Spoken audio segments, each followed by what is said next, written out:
দেখতে পাচ্ছেন চমৎকার একটি স্ট্রবেরি জমি, কত সুন্দর সাজানো গোছানো। মূলত এই যে একটা আম বাগান, এই যে আম গাছ দেখতে পাচ্ছেন, এটি হচ্ছে ভালো একটি ডিস্টেন্স দিয়ে, অর্থাৎ গাছগুলো যেন পর্যাপ্ত পরিমাণে আলো বাতাস পায়, মাটিতে যেন আলো বাতাস আসে, এইভাবে একটি পরিকল্পিত বাগান তৈরি করা।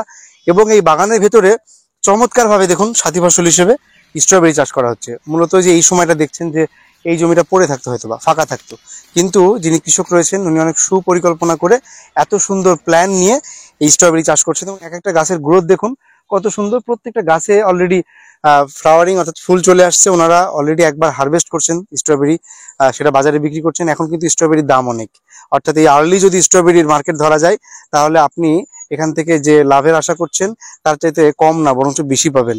স্ট্রবেরি চাষ করতে গেলে আমাদের কিছু নিয়ম মানতে হয়, সেগুলো নিয়ে পরবর্তীতে বলবো। শুধু এইটুকু বলি যে ইনি কিন্তু এই জমিতে স্ট্রবেরির পাশ দিয়ে রসুন লাগিয়েছেন।